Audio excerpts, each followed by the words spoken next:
fim.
Bom dia a todos aí, sejam todos bem-vindos. Hoje, quarta-feira, dia 10 de novembro de 2021, no Encontro Iguaçu Vale, Marechal Rondon, Santa Helena. E agradecemos aí a participação do pessoal de Santa Helena também. O encontro hoje é com o nosso convidado, Cláudio Betzner, né? Ele vai falar sobre a nova realidade do mercado financeiro e de capitais. O Cláudio é graduado em Administração e Ciências Contábeis, pós-graduado em Gestão Financeira, mestre em Desenvolvimento Regional, Desenvolvimento Rural Sustentável, doutor em Administração, autor dos livros Contabilidade, Ensino e Decisão, Introdutório e Intermediário, autor de 3 e-books, Certificação para Especialista em Investimentos, Certificação Ambima, CPA 10E, CPA 20. Professor universitário de graduação e pós-graduação em disciplinas do mercado de capitais financeiros. Ele é sócio fundador da empresa Professor Cláudio, Treinamento de INSS. Cláudio, muito obrigado aí pela sua disponibilidade aí em trazer mais conhecimento para esse nosso grupo. E a palavra está com você aí. Beleza. Bom dia, Nilmar. Obrigado pelo convite. Você, a Juliana, na verdade, essa ideia eu acho que veio através da postagem que eu fiz lá do meu doutorado, da conclusão, né, em agosto. E o professor Canitz foi um dos primeiros que comentou, depois outras pessoas comentaram. E aí a gente conversando com o Nilmar, com a Juliana, a gente decidiu fazer vamos dizer, uma mescla entre o que a gente abordou no doutorado, um pouco sobre o mercado financeiro atual, sobre cenários e um pouco sobre inovação e tecnologia. Fiz um popurrí aí com algumas informações. Espero que a gente possa bater um papo aqui, porque estou vendo muita gente inteligente na tela aqui que me honra muito com as suas presenças, né? O Renato, o Paulo, o William, o Dimair, o Douglas Roesler, Brambila, Juliana Lenz, o Wilson. Então, muita gente, o Anderson, acabou de chegar o Marcelo, né? Então, muita gente boa aí para nós bater um papo. Vou compartilhar umas telas aqui com vocês, a gente vai falando e, à medida do possível, do necessário, a gente vai atendendo perguntas também, se vocês quiserem fazer. E a ideia é essa, né? A gente ser muito simples e muito direto com o que a gente deseja. Nilmar, tudo certo? Me ouve bem? Estou ouvindo bem, sim, alto e claro. Alto e claro. Vamos lá, então. Bem, preparei aqui alguma coisa sobre... Primeiro, nós falar sobre em matéria de investimentos, em geral, que é onde eu me criei, na verdade, é o que eu gosto de falar e de fazer. Em matéria de investimentos, muitas vezes a gente é condicionado, desde criança, a pensar que isso é um negócio difícil, que o mercado financeiro é inacessível. Muitos de nós, inclusive, não viu isso na escola. Assim, pelo que eu conheço de quem está aqui no grupo, inclusive, a gente não viu isso na escola. Muitos nem em casa a gente falava de dinheiro. Até hoje, falar de dinheiro é tabu em casa, né? Muitas vezes o pai e a mãe não falam disso com as crianças. Então, eu vou trazer um pouco aqui de vocês, tentar descomplicar algumas coisas e não sei se vocês, como vocês estão dentro da área da inovação e da tecnologia, na verdade, a coisa está ficando cada vez pior para quem não entende de dinheiro e de finanças, na verdade. Está ficando pior, eu digo, no sentido de conhecimento, porque enquanto que a gente tinha só dinheiro, a gente estava se virando. Mas hoje o dinheiro está sumindo. Na verdade, o dinheiro está tomando outras formas. Pix, estão falando em criptomoedas, estão falando em blockchain, ou seja, estão usando terminologias que a gente nem conhecia. Então, parece que está ficando cada vez mais complexo ainda. E na verdade, lidar com o dinheiro, né, nunca foi assim algo inacessível, certo? Então, o que nós precisamos fazer para nós conseguirmos ter acesso a esse mercado? Nós precisamos buscar um pouco de informação e conhecimento. E eu vou trazer um pouco disso aqui e também deixar para vocês alguns links com a academia, com os livros, com alguns canais que vocês possam, né, ter acesso. Com certeza vocês já têm alguma dessas informações, mas nunca é demais nós temos outras informações, como, por exemplo, o livro do Rudolf Bellini, que ele fala sobre o futuro do dinheiro, e dizendo que nós temos hoje uma revolução em andamento, uma revolução financeira acontecendo, e ele pergunta no livro se a gente está preparado para essa revolução, justamente movida por essas tecnologias disruptivas que estão, né, movimentando esse cenário do dinheiro, né, unindo tecnologia com dinheiro e dando liberdade para as pessoas, passando por uma verdadeira transformação digital. Hoje a gente até usa dinheiro para pagar conta, né? Usa até dinheiro para pagar conta, mas em geral a gente está usando celular para pagar conta, né? Muito fácil hoje. Era um sonho meu chegar nesse ponto, na verdade, falar assim, eu posso fazer minhas caminhadas, minhas pedaladas só com o celular. Eu não preciso levar carteira, não preciso mais levar cartão de crédito, de débito, não preciso levar dinheiro.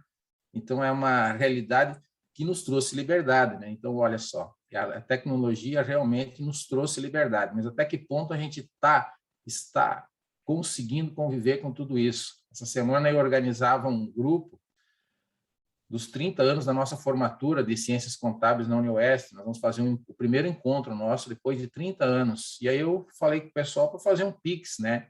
E eu achei que o Pix estava na mão de todo mundo, né? E muita gente não usa o Pix ainda, certo? Então, o Pix é de graça, o Pix é fácil de usar, nos traz liberdade, mas tem muita gente que não tem Pix ainda, certo? Não estou julgando aqui os motivos, né? Só estou dizendo que tem gente que não usa o Pix, que, na minha opinião, é uma tecnologia fantástica, sensacional, uma forma de pagamento muito boa. Muito bem. Isso veio para nos trazer liberdade, porque se nós pensarmos nessa tela que a gente está vendo aqui, ó, muitos de vocês talvez viram isso.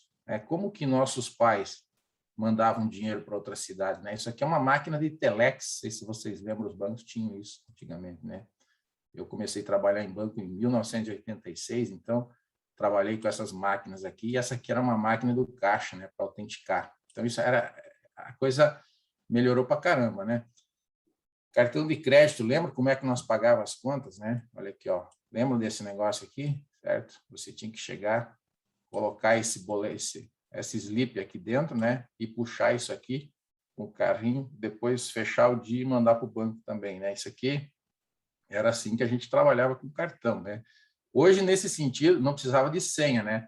Hoje também não precisa de senha mais do cartão, né? Ficou interessante, mas precisa da aproximação.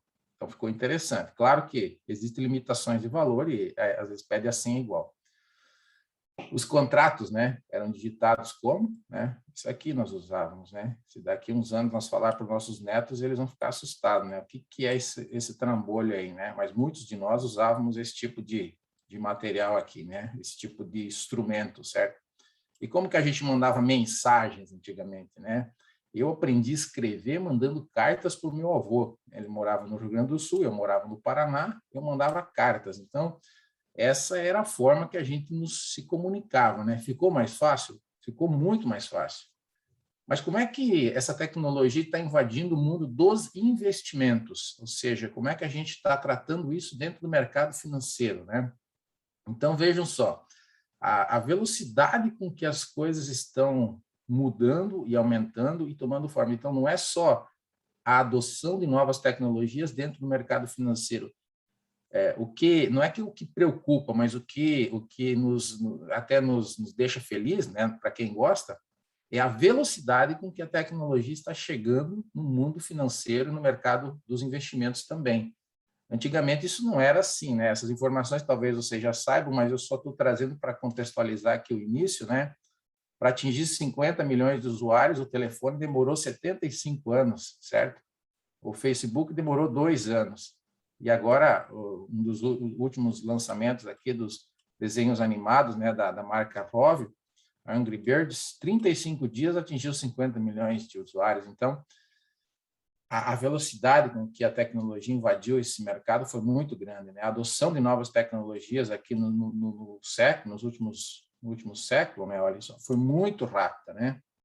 Então, por que nós aceleramos tanto esse cenário? Porque os custos estão caindo, né, muito rapidamente, né, do que antigamente. Olha só, nós temos aqui na década, né, no século XVIII, aqui nós temos um motor a vapor, aqui, ó, né, demorou 60 anos para cair 50%, né? E aqui foi, né, o custo do frete ferroviário, depois nós tivemos o telefone, depois nós tivemos o custo de oportunidade por processamento aqui, ó, caiu 100% em 30 anos, ou seja, caiu em metade do tempo, ele caiu 100% o custo de processamento.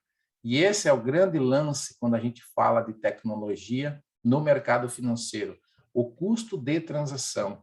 Isso nós podemos ver com o Pix mesmo. O Pix, além de ser feito em 3 segundos, a transferência para qualquer lugar do Brasil, sem custo nenhum de transação, né, para o usuário, o custo para a instituição financeira é muito menor do que fazer uma TED, é 10 vezes menor do que fazer uma TED. Então, imagina como fica fácil, né? Fica mais fácil para qualquer competidor, qualquer player do mercado entrar no mercado. Isso também destruiu barreiras de entrada, porque até então o mercado ainda era muito dominado por grandes bancões, vamos dizer assim. E esse custo de transação menor reduziu essa barreira de entrada. Tem um autor aí muito conhecido no mercado, que Falcosi, né, desde 1937, ele fala, né, que por que a gente cria empresas? Porque elas são uma forma eficiente, né, que tem muitos empresários, encontrada pelo sistema para minimizar custos de transação. Então, adquirir essa informação e executar uma tarefa, por exemplo, é o que nos faz criar empresas, né? Em que mercados que a tecnologia destruiu barreiras de entrada? Bem, no mercado financeiro, que é o que eu quero falar aqui, foi um deles que destruiu essas barreiras de entrada. Hoje nós temos muitas fintechs, por exemplo, fazendo frente, né, e colocando desafios para os grandes competidores. A gente vê aí, inclusive, bancos como o Itaú e Bradesco tendo grandes dificuldades de se movimentar, tentando se reinventar.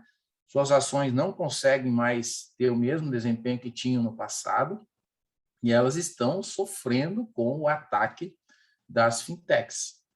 E isso também se deu por conta da mudança que ocorreu no processo de criação da riqueza. Eu peguei só uma informação aqui que eu quero falar para vocês como que no início, né, nos anos 1900 e aqui nos anos 2000, a diferença que ocorreu em relação ao processo de criação da riqueza. Nós tínhamos até então, né, nenhuma das 5 maiores empresas na classificação do índice da Bolsa Americana, o S&P 500, atualmente, possui muitos ativos fixos, coisa que no século passado era composto por donos de ferrovias, petrolíferas, siderúrgicas. Hoje nós temos lá empresas de tecnologia, certo? Como Apple, né? Como Google, Microsoft. Essas são as empresas que estão... Então, o processo de geração de dinheiro, de riqueza, mudou muito drasticamente. Isso influenciou também na construção e na transformação desse mundo tecnológico de investimentos no sistema financeiro. Qual que é o cenário hoje? Hoje o cenário é de descentralização bancária. As fintechs atacando os grandes bancos, as cooperativas de crédito crescendo muito e vão crescer muito mais, vão tomar muito espaço dos bancos e também das próprias fintechs, porque elas também estão se digitalizando, né?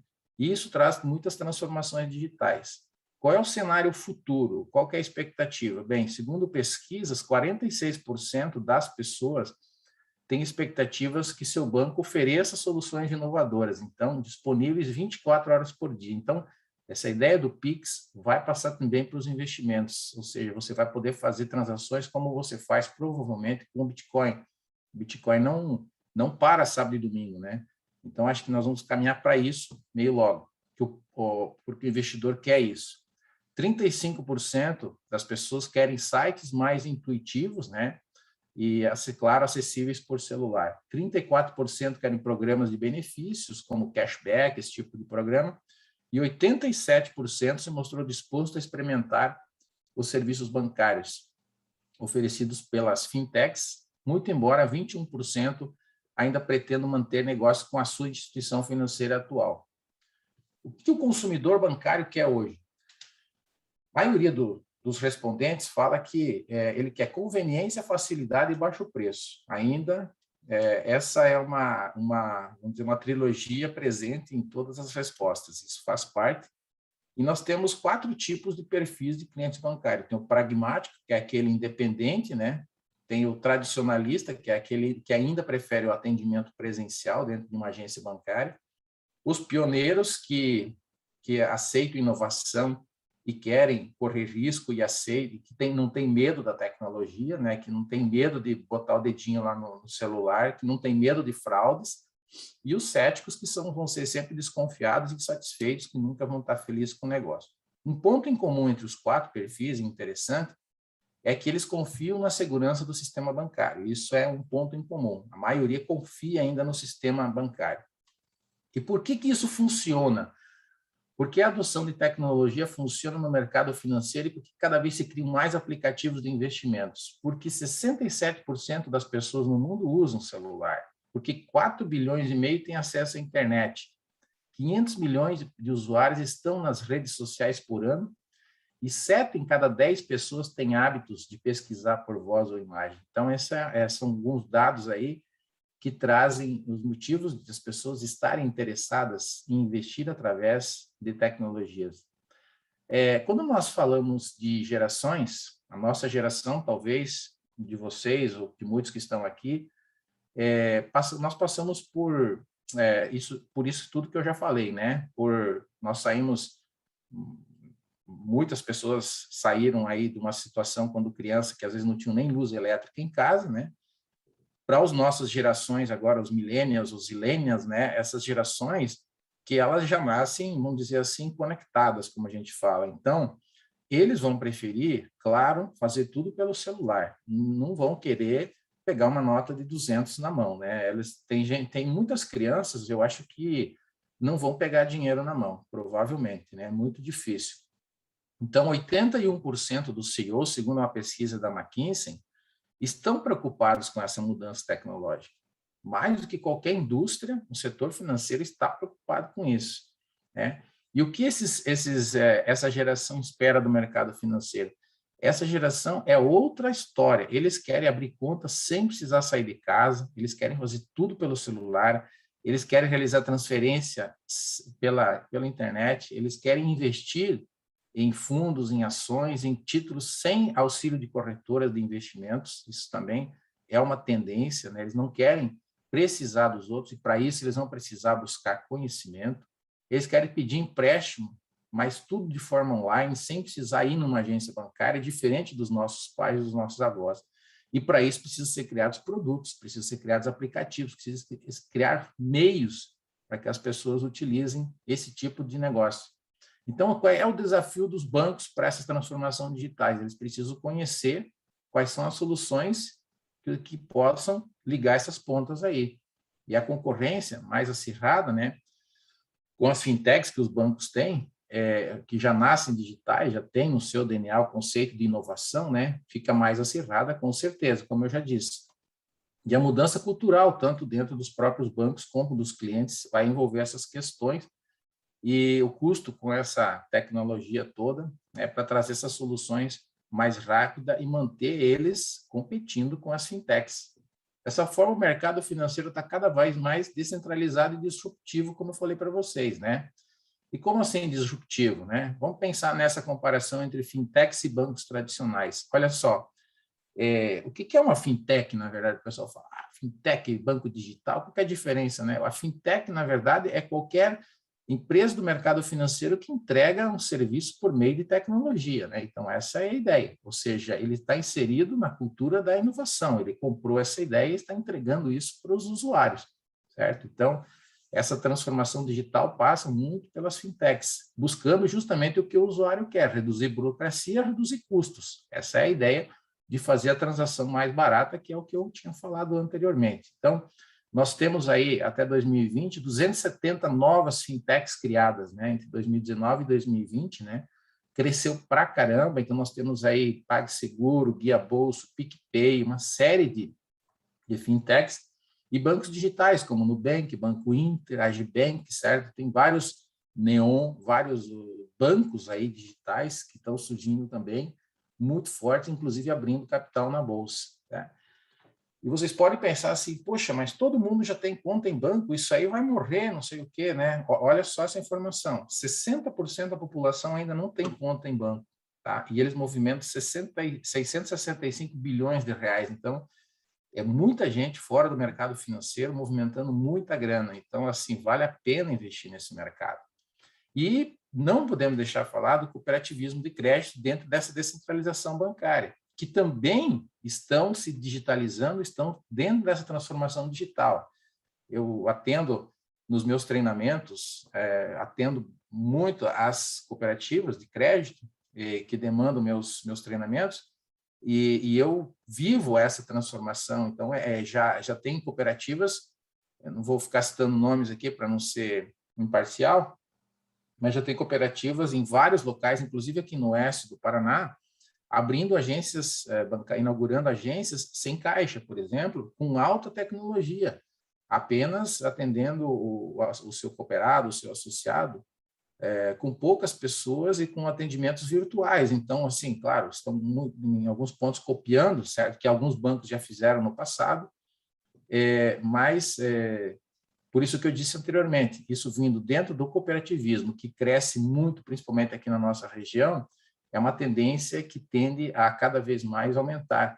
E quando nós pensamos em cooperativas de crédito, descentralização, a gente vê o quanto que elas cresceram na concessão de crédito, né? Olha só, a concessão de crédito praticamente dobrou, né? Dentro do sistema financeiro, o número de associados cresceu 9%, crédito rural, que é uma das forças, das fortalezas das cooperativas, também cresceu 37%, então o cooperativismo vem muito forte, né? Participação no PIB aumentou muito também, praticamente dobrou em 5 anos, então, olha, é um dado interessante, são dados interessantes para a gente olhar, né? O agronegócio, claro, é um pilar nosso, o agronegócio não vê crise, né? E as cooperativas também reagiram e reagem muito melhor às crises do que os bancos. Então, isso é muito bom também para os lugares, as regiões onde nós temos estabelecidas cooperativas de crédito. Elas têm uma política de crédito mais fácil. Mas hoje ainda, de cada R$ 5 movimentados no mercado financeiro, 4 são movimentados pelos grandes bancos. Então, eu enxergo isso como uma oportunidade para as cooperativas, ou seja, para as cooperativas de crédito. Quais são as tendências desse mercado? Bem, descentralização, né? Ou seja, agora o conceito é meu cliente pode ter chegado, o conceito do meu cliente pode ter chegado ao fim, né? Ou seja, os bancos sempre tratavam o cliente como seu. A partir de agora, não. A partir de agora, você, com o Open Banking, né, com a Open Finance, isso aí vai mudar.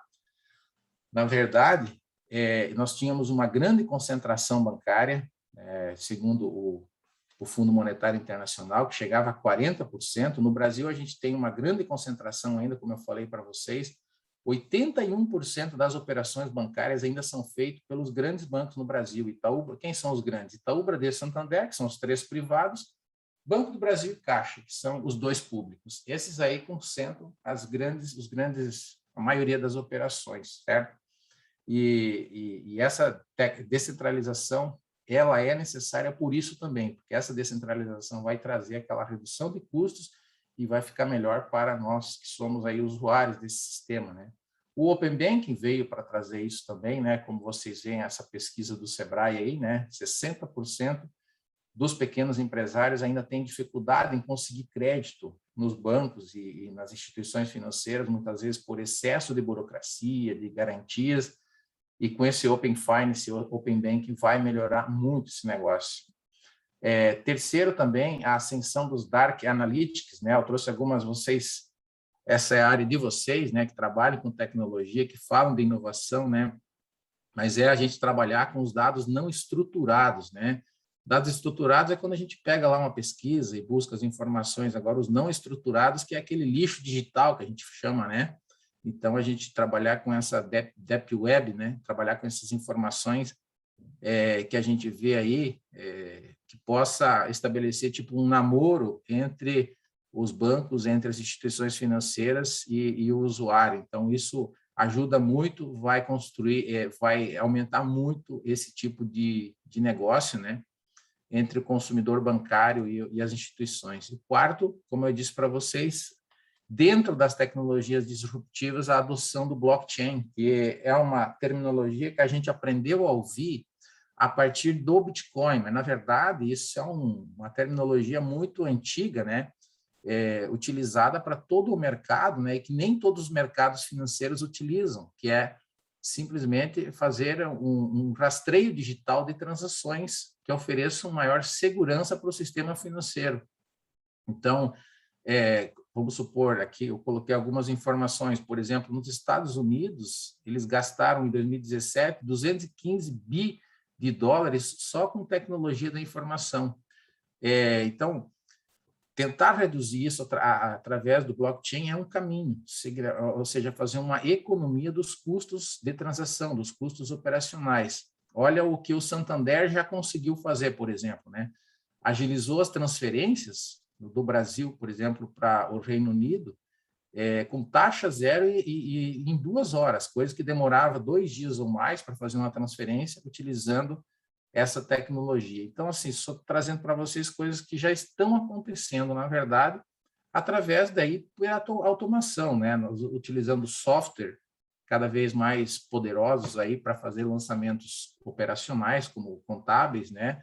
Como contas a pagar, utilizando inteligência artificial para tomar decisões mais rapidamente, software que sejam capazes de automatizar o atendimento. Então, hoje a gente não precisa mais nem por telefone, nem presencialmente, muitas vezes, o atendimento humano. Isso é ruim, por um lado, por conta dos empregos, mas, por outro, pode ser agilizar muito a questão dos custos, vai abrir outras oportunidades, não vamos entrar nesse mérito aqui.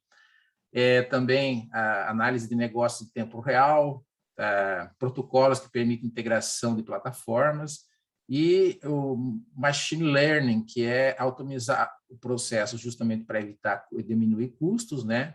E agilizar as decisões de crédito, que a gente falava antes, decidir crédito rapidamente, que se vocês verem, as plataformas conseguem fazer isso muito mais rapidamente, utilizando robôs do que seres humanos.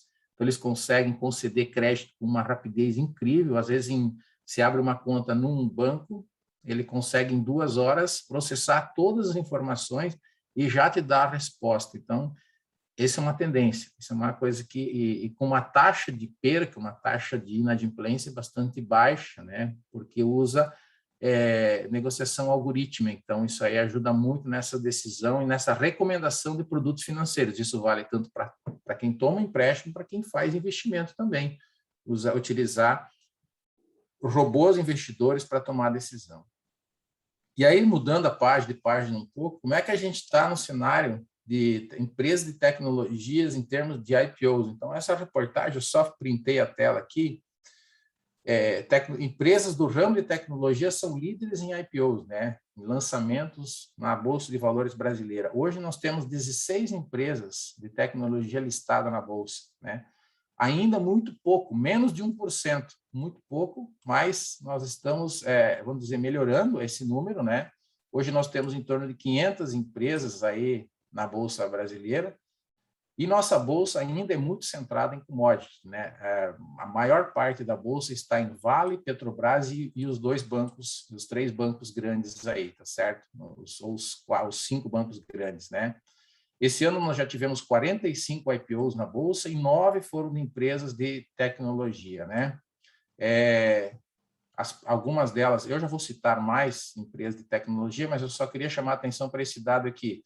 Nos Estados Unidos, a Bolsa tem mais de 6 mil empresas. Então, nossa Bolsa é pequena, nossa Bolsa é bastante, ainda, vamos dizer, apesar de ter bastante idade, mas vamos dizer assim, ainda está começando, né? E 22% das empresas são de tecnologia. As empresas de tecnologia que estão na Bolsa são essas aqui, muitas delas que vocês conhecem, né? Multilaser, se não me engano, foi uma das que entrou esse ano, né? O Grid, Positivo, a TOTS, né? E tem várias empresas que vocês devem conhecer que estão na Bolsa e oferecem esse tipo de solução para o setor. Muitas delas trabalham com o setor de meios de pagamento, setor financeiro que a gente usa, que a gente precisa. Ó, né? Por exemplo, a DOTS aqui com soluções de transações de pagamentos e assim por diante. Muitas delas trabalham nesse setor. E vocês podem pensar assim, tá, e no exterior, quais são as empresas que nós temos lá de tecnologias? Bem, é possível investir em empresas aqui no Brasil, através das BDRs, na Bolsa de Valores, sem sair daqui, sem mandar dinheiro para fora, comprando as BDRs de forma unitária, de empresas de tecnologia. Essas aqui são algumas que nós temos, ó, Microsoft, Netflix, né, Nvidia, Oracle, PagSeguro, Spotify, certo? Amazon, né? Tem várias empresas que você pode comprar essas BDRs também do setor de tecnologia. Das 10 maiores empresas com maior valor de mercado do mundo, 7 hoje são do setor de tecnologia. Eu fiz aqui uma linha do tempo aqui para vocês verem, né? Lá em 10 anos, praticamente, olha aqui, ó, em 10 anos, quantas dessas empresas eram de tecnologia? E olha aqui, olha quantas são de tecnologias hoje, né? Tá aqui o McDonald's demitido aqui no meio, né? Mas o resto, tudo de tecnologia. E a Visa, de certa forma, não é de tecnologia, mas atende o setor bancário, né? Então, as coisas em 10 anos, como mudaram, certo? E isso é uma tendência e isso mostra o futuro. Como investir melhor e com quem eu posso contar nesse mercado, né? Falando de tecnologia, cada vez mais tem mais informação e a gente fica mais confuso em termos de investimentos. E aí surgem gurus, surgem coaches, surgem professores, um monte de gente falando o que é melhor fazer e com quem realmente eu posso contar. Então, 44% do consumidor bancário, do consumidor de investimento, busca opiniões hoje de influências digitais antes de comprar qualquer coisa, inclusive investimentos, certo? E no Brasil, a gente olha muito para isso. Então, eu diria para vocês, aqui eu coloquei, eu não estou dizendo que não é bom, estou dizendo apenas que tem que tomar cuidado, né? Aqui eu coloquei o Primo Rico, que vocês devem conhecer, a Natália Arcuri, mas tem Gustavo Cerbasi, Ricardo Amorim, tem várias pessoas que falam, que fazem educação financeira. O que é interessante vocês tomarem cuidado, né? Ter confiança na pessoa que vai orientar vocês, para que a gente não entre em problemas, porque cada um tem uma opinião diferente. Se você pegar hoje e perguntar, se eu perguntar para vocês aqui, qual que é a opinião de vocês sobre investir nas ações da Microsoft, né? Provavelmente nós vamos ter opiniões diferentes e nem todas estão erradas. Vai ter gente dizendo não, vai ter gente dizendo sim, né? Qual que é a tua opinião sobre investir na Oi? A Oi tem, né, muita gente falando, muita gente recomendando.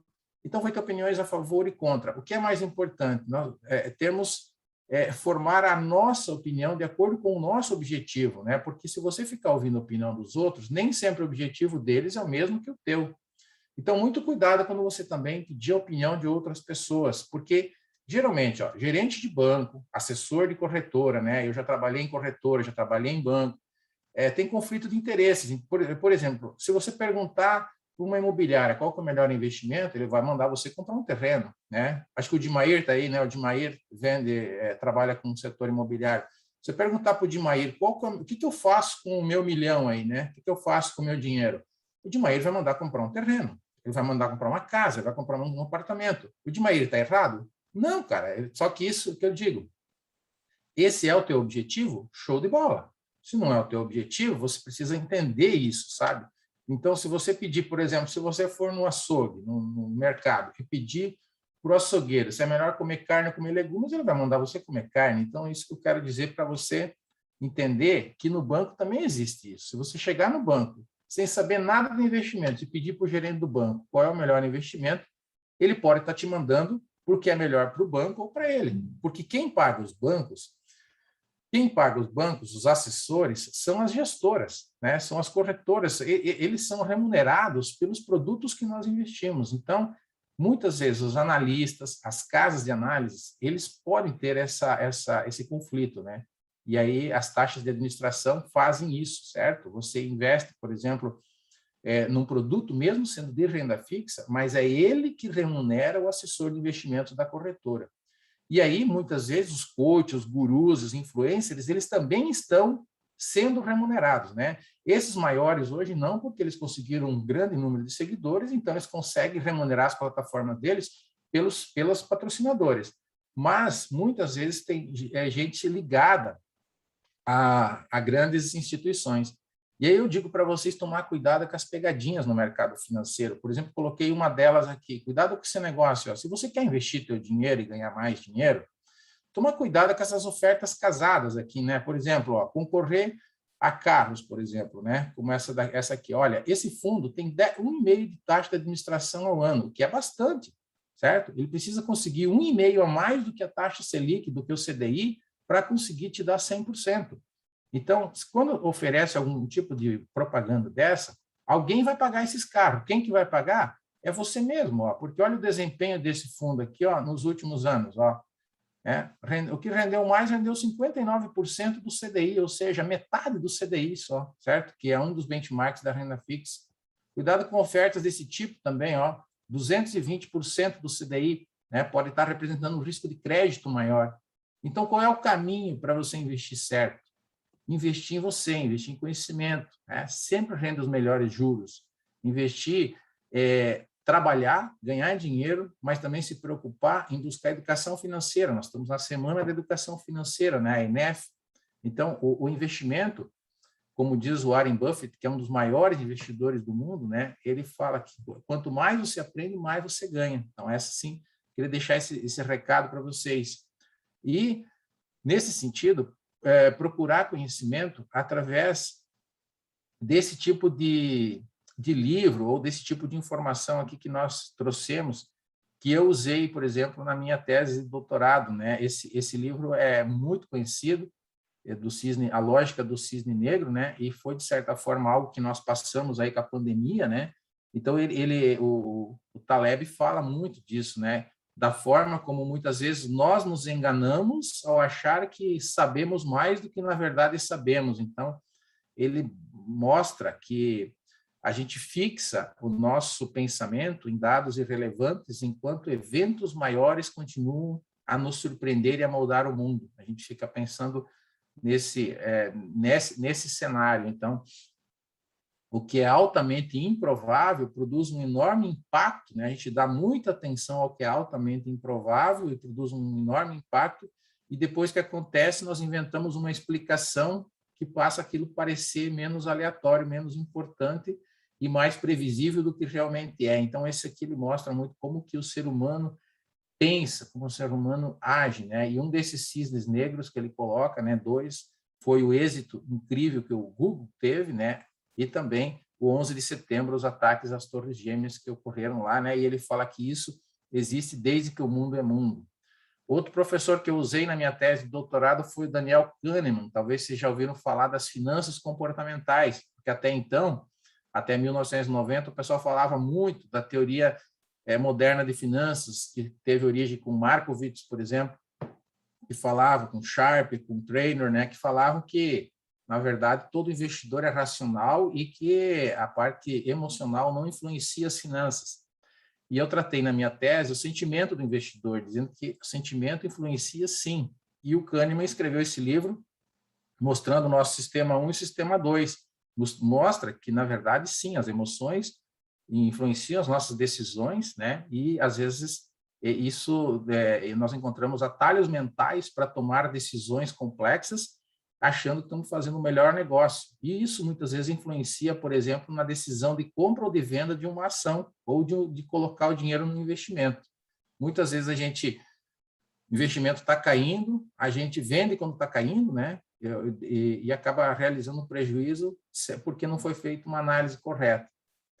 O Warren Buffett, que eu falei para vocês antes, também tem vários livros escritos, e ele tem umas frases muito sensacionais que eu uso nos meus cursos, e ele dá algumas dicas interessantes sobre risco, por exemplo, né? O risco de investir não é arriscado. O arriscado é você fazer as coisas sem saber o que você está fazendo. E aí você acaba vendendo depois, justamente porque você não sabe por que comprou. Então, o interessante é você pensar bem por que comprou. Nesse cenário, a gente viu ano passado o que aconteceu com a Bolsa, né? Teve momentos aí na Bolsa que chegou a cair 50%, 60%, 70%.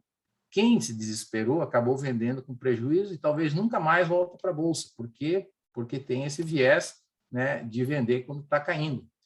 Ele fala também que o preço que você paga, que o valor, o preço é o que você paga e o valor é o que você recebe. Então, dá mais importância ao valor, aos dividendos, né? Dá valor ao que a empresa faz, se preocupar com o que a empresa é, quem administra a empresa. Se você não encontrar um jeito de ganhar dinheiro enquanto dorme, você vai trabalhar até morrer, né? Vocês trabalham com tecnologia, muitos de vocês aqui do grupo sabem disso, né? Então, é interessante, quem partiu para o e-commerce está conseguindo fazer isso. Muitas vezes, vê lá o plim-plim cair na conta sem precisar sair de casa, né? Se alguém está sentado à sombra hoje é porque outra pessoa plantou uma árvore um dia, né? Então, isso também é para você pensar que você precisa plantar árvores hoje, ou seja, pensar no longo prazo quando for investir, não pensar em investir com o senso de imediatismo que muitos investidores têm. Nós temos que pensar no longo prazo. Pensar também sobre o que o Benjamin Graham nos fala sobre investimentos inteligentes, né? E ele fala do longo prazo, e não podia deixar de falar para vocês sobre o Pai Rico, Pai Pobre, né? Que pergunta se a escola prepara para o mundo real, né? Será que a escola prepara? A maioria dos jovens hoje tem cartão de crédito antes de concluir os estudos e nunca teve aula sobre dinheiro, investimentos ou juros. Então, essas pessoas vão ser as pessoas que vão gerir as nossas empresas no futuro ou já estão gerindo as empresas dos pais. Então, nós precisamos fazer com que elas aprendam a trabalhar com dinheiro.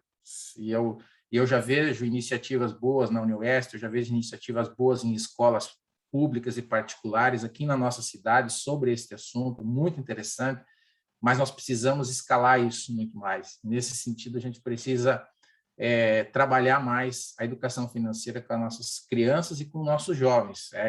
Eu trabalho muito com jovens dentro da faculdade, das faculdades, dentro dos meus treinamentos, e eu percebo ainda uma carência muito grande. Tem muito jovem que não sabe do que nós estamos tratando aqui, tá certo? Por exemplo, né?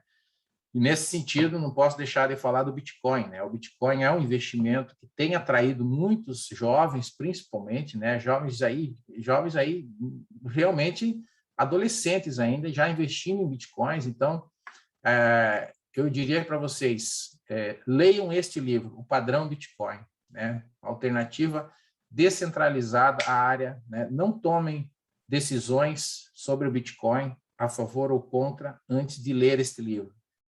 Bitcoin, a gente fala muito em escalabilidade. O que é escalabilidade? O Bitcoin hoje, ele tem um poder de realizar transações muito menor do que a Visa, por exemplo, certo?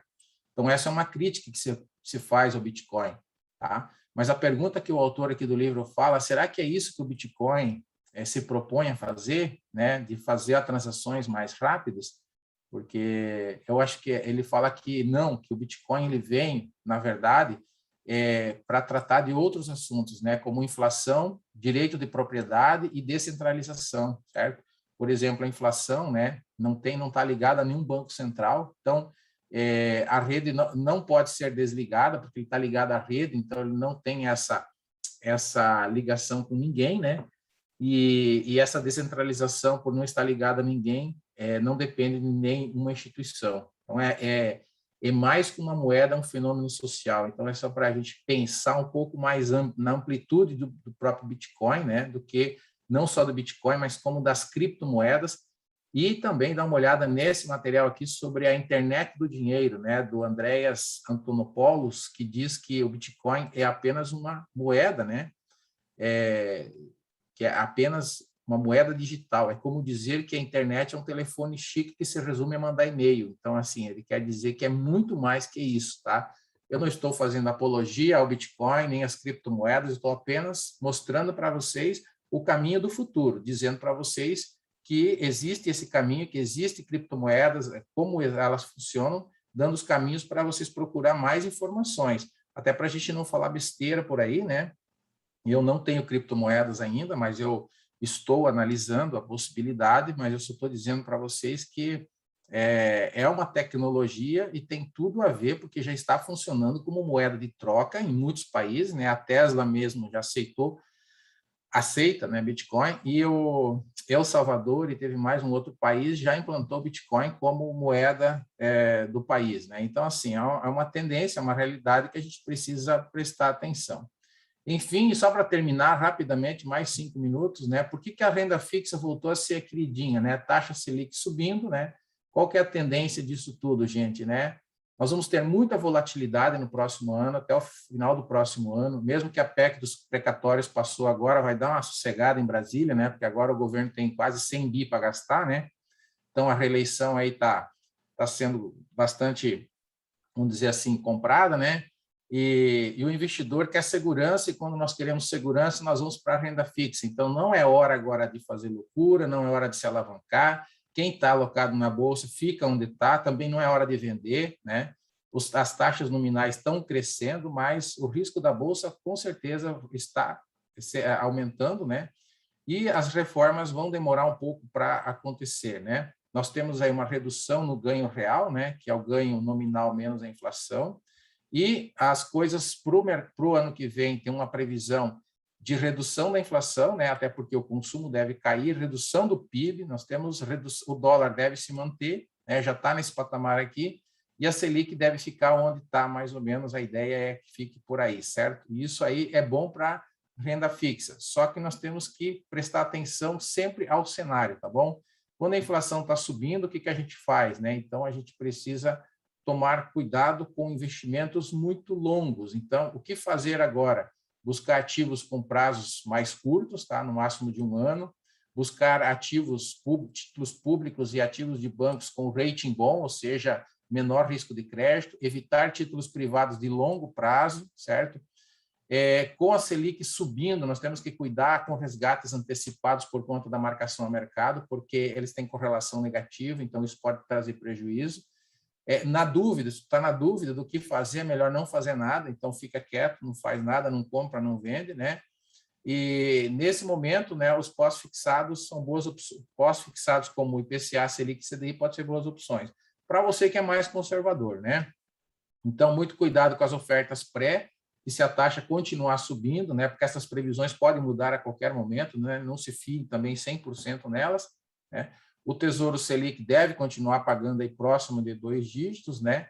E 2022 deve ser ruim para a renda variável, ruim, eu digo assim, para quem tem imediatismo, porque vai ter volatilidade. Volatilidade é oportunidade também, não é que é ruim no sentido geral. Eu sempre penso no longo prazo, e longo prazo para mim é 3, 4, 5 anos, tá certo? O ruim é que nós não teremos, nós teremos inflação, nós teremos PIB baixo, economia não crescendo e preocupações grandes com a eleição. Então, isso vai trazer volatilidade, incerteza e riscos traz preocupação para o investidor, para as empresas seguram um pouco nesse momento, e essa história vocês já conhecem, tá certo? Então, busquem ativos que não dependam do PIB, né?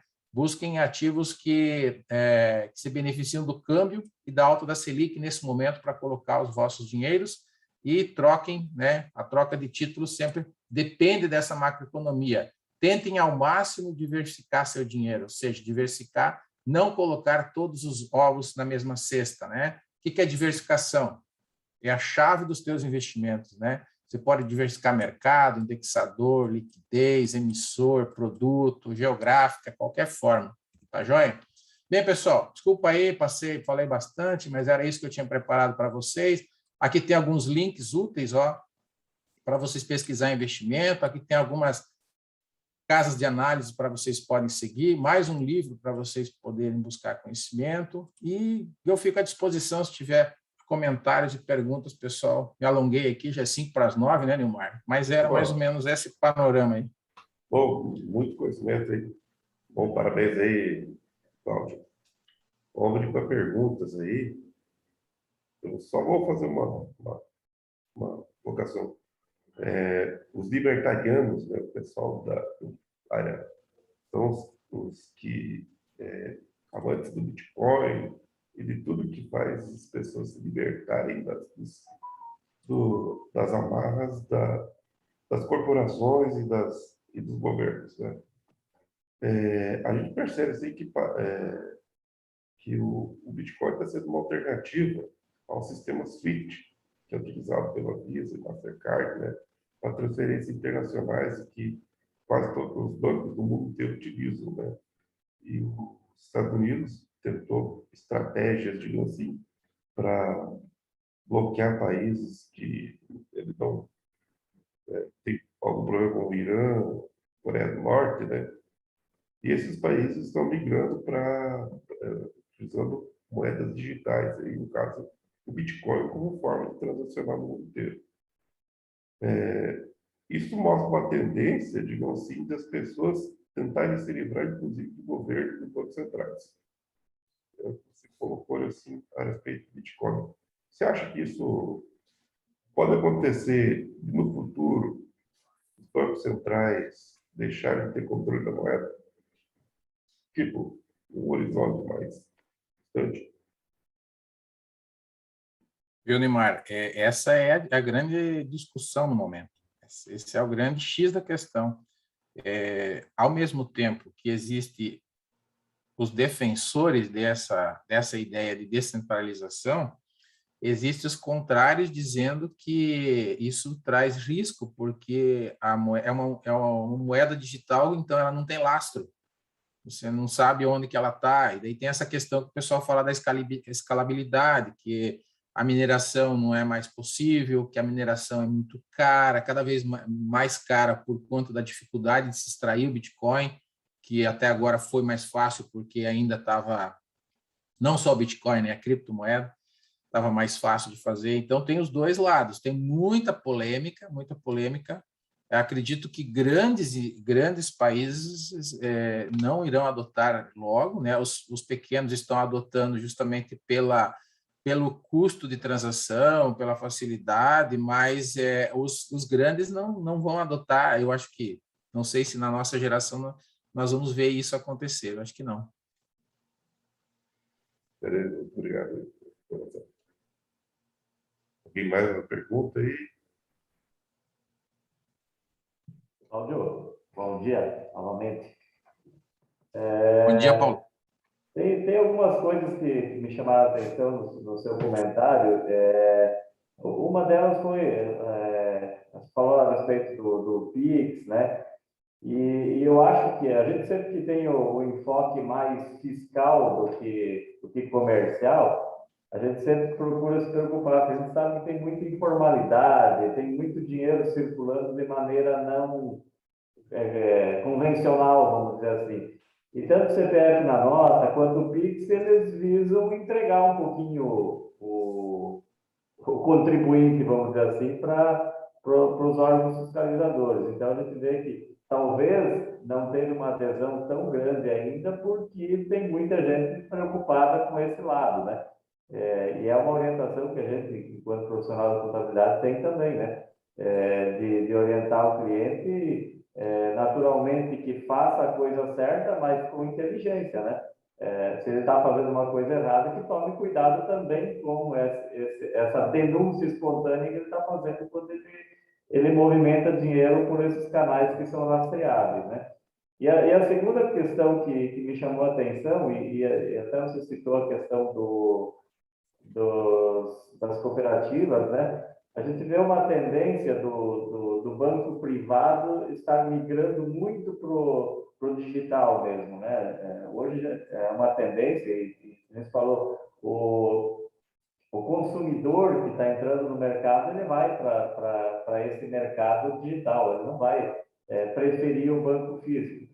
Mas as cooperativas de crédito, a gente vê ainda uma tendência muito grande de imobilização, né? Está se construindo sedes, então, assim, me parece que são duas vertentes, uma apostando mais no corpo a corpo, no relacionamento, e outro investindo mais na tecnologia, que, na minha opinião, também é a tendência, né? Então, isso são apostas ou realmente é uma...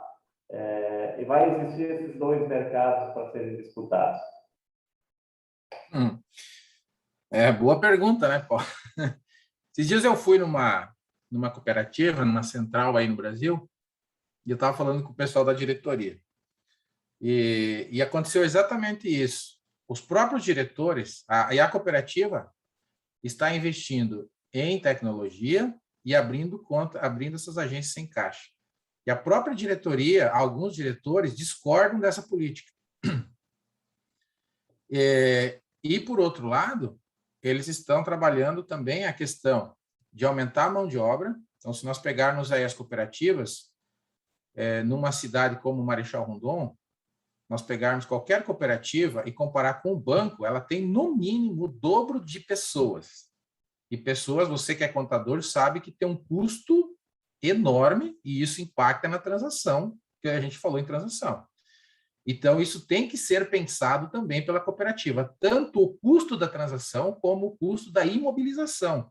Porque para um banco e para uma cooperativa, existe uma regra do Banco Central que ela não pode o banco não pode ter tem um acordo chamado Basileia, né? Ele precisa ter no mínimo 11% dos recursos que ele tem emprestado captados. Então, tem que haver uma sintonia entre o recurso captado e o recurso emprestado.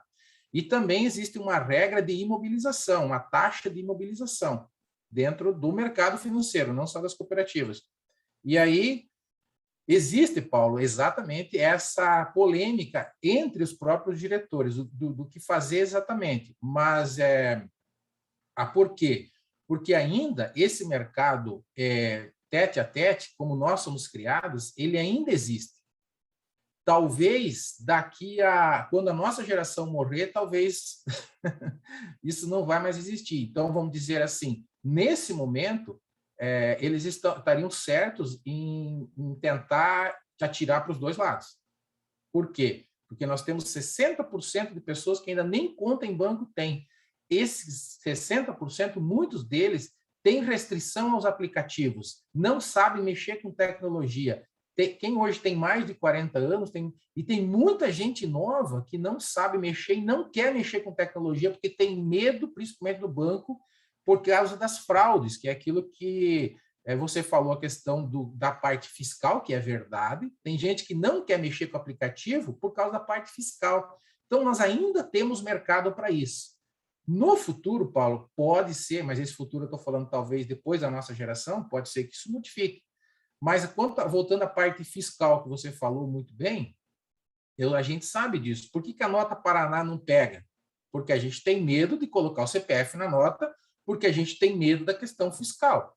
Então, quando a gente fala em investimentos, mercado financeiro, o mercado financeiro trabalha justamente com a ótica contrária. Ele quer que só dinheiro lícito circule no mercado financeiro, que é a questão da lavagem de dinheiro. Segundo, que a sonegação fiscal, ele tenta combater a sonegação fiscal, que é o que você falou, tentar fazer as coisas sim, mas de maneira certa. Então, não tem muito como nós pensarmos em avançar na tecnologia se as pessoas quiserem continuar sonegando. Não existe como fazer as duas coisas. O caminho que tem que ser seguido vai ter que ser o caminho de contratar um planejador tributário como você, que possa dar soluções legais para essa pessoa usar os mecanismos. Eu, particularmente, diria para vocês, né? Se você ficar à margem disso, você vai perder mercado. O que é melhor? Tem que fazer uma análise. Vale a pena eu continuar sonegando e não usar as tecnologias que eu tenho, né? Simplesmente para sonegar mais ou para fugir da legislação? Ou vale a pena eu realmente jogar tudo para dentro do legal, usar as ferramentas de planejamento tributário e ganhar mais dinheiro, vender mais, entrar no online, entrar no e-commerce, talvez seja uma hora de nós repensar como nós estamos fazendo os negócios, e não ficar fugindo. É isso aí, Paulo, né? Então, boa pergunta, boas colocações.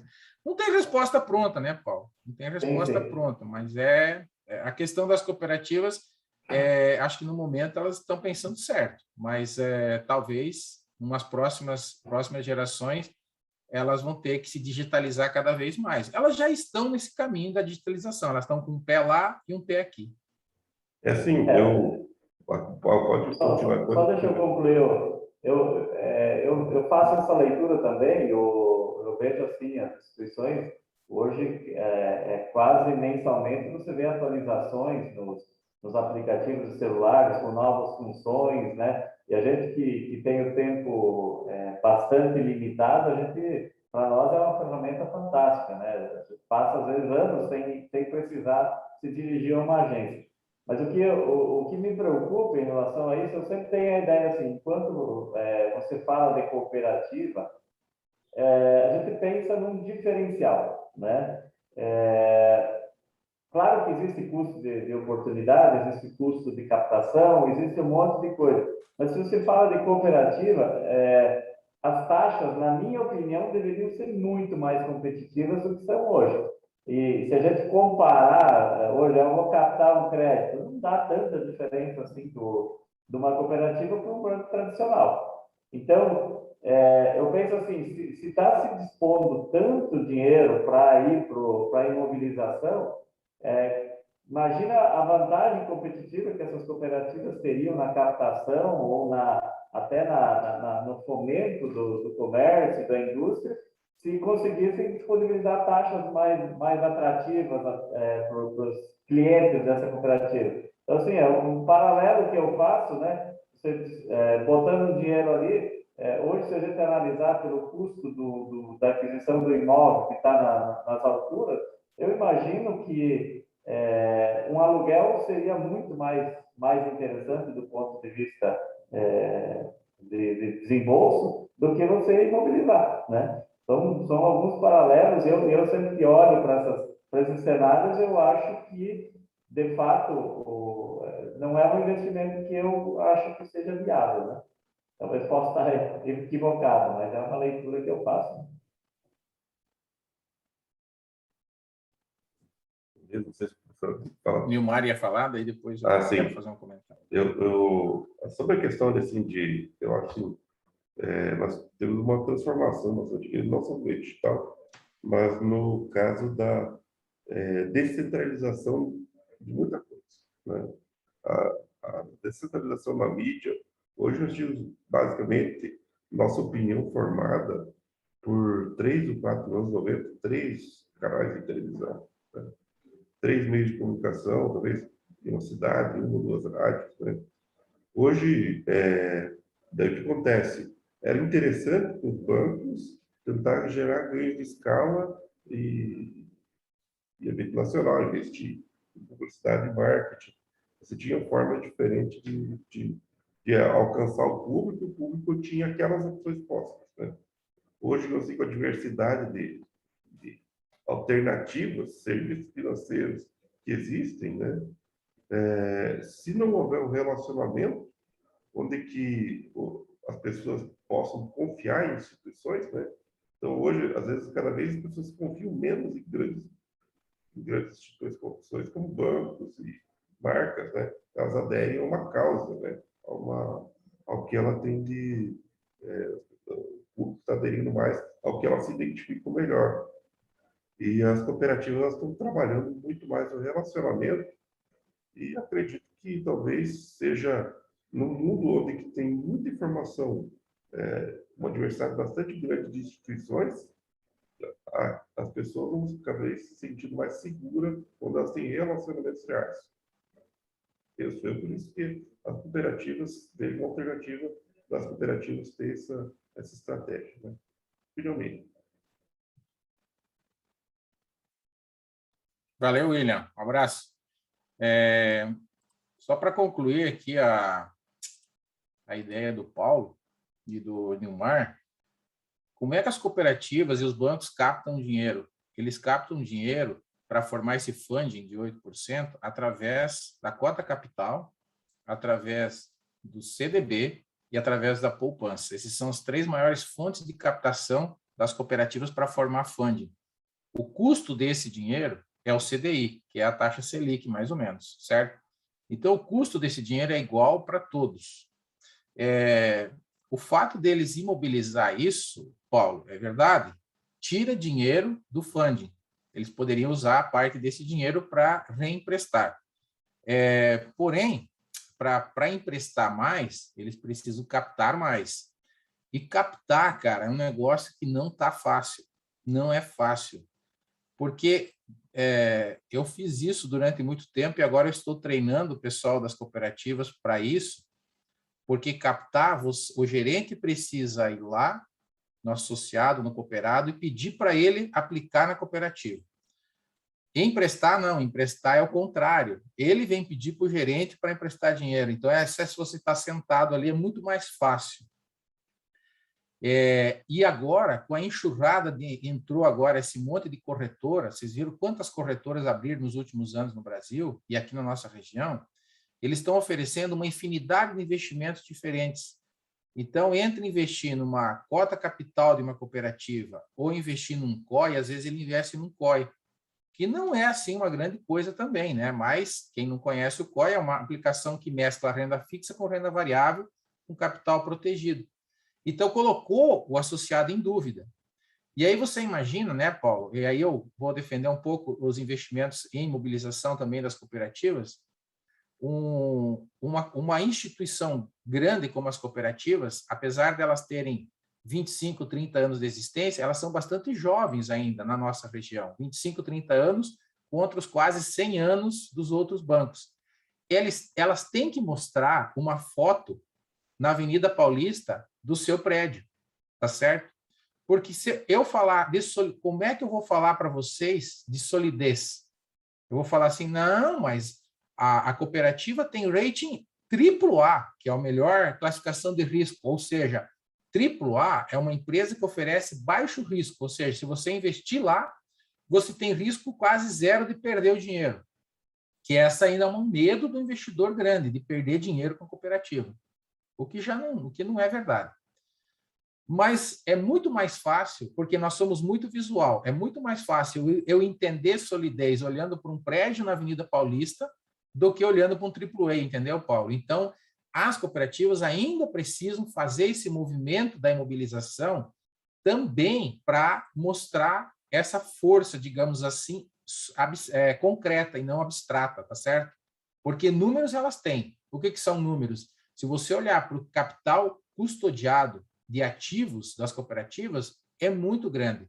Mas se você olhar o macro, como eu falei, ainda é muito pequeno. Então, elas precisam também fazer, está entendendo? As duas pontas, porque senão nós somos muito visuais. Nós, eu digo, o consumidor bancário.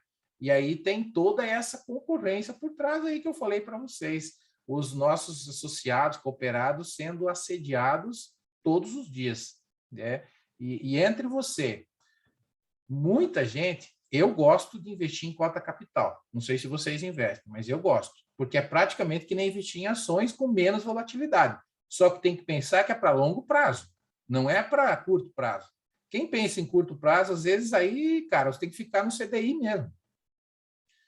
Mas o que você pensa em cota capital? Tem muita gente que não consegue ou não quer investir em cota capital de cooperativa. Então, ainda nós precisamos também trilhar esse caminho, certo? De os gerentes das cooperativas oferecer mais e falar mais da cota capital, como funciona para os cooperados, para os associados, porque daí, com isso, eles vão conseguir captar mais também, que é mostrar como uma alternativa de investimento a longo prazo, talvez de aposentadoria, certo? Para sair um pouco só daquela necessidade de captar a curto prazo com CDB e poupança, o que também acaba colocando nesse tipo de investimento, muitas vezes, só a reserva de emergência ou o curto prazo. Isso gera um fluxo de caixa diário, praticamente, dentro da cooperativa, e não é bom, certo? Então, isso também torna essa captação e empréstimo, essa distância, curta, muitas vezes. Por isso que, às vezes, falta até dinheiro no mercado para emprestar, porque não tem captação. Precisamos resolver essa questão, porque o dinheiro sai, muitas vezes, do mercado de cooperativas e está migrando para outros mercados, para outras instituições, o que não é necessário. É uma situação aí. Nilmar. Beleza, gente. Acho que, bom, Acho que já ultrapassou bastante o horário. O papo tá bom. Já a gente vai ficar por aqui. Algumas suas últimas considerações, Cláudio? Aí, Então, pessoal, olha, eu estou nesse grupo aí há bom tempo, né? Eu admiro muito o trabalho de vocês, na área que vocês se propuseram fazer. Como eu disse, eu fico à disposição aí para sempre que for preciso. Eu fiz essa mesma palestra na Unimed, na federação, muito parecida, né? Na semana passada, e para vocês verem que e a gente se propôs na Unimed, só queria usar esse gancho, a gente se propôs a falar 1 hora e a gente ficou 3 horas falando sobre esse assunto de investimentos, riscos, e é muito interessante. A gente precisa falar mais disso, tanto entre os profissionais e como nós, como investidores, tentar. E qual que é a minha missão? Tem sido nos últimos anos é tentar traduzir o mercado financeiro para as pessoas comuns de forma mais simples de entender, certo? Usar instrumentos e mecanismos para tomar melhores decisões para investir dinheiro e também para entender o mercado financeiro. Esse tem sido a minha vertente, meu trabalho. Desejo sucesso a todos, muito obrigado e um ótimo dia para vocês. Valeu? beleza, então, muito obrigado, Cláudio. Até a próxima semana, gente. Tchau para vocês.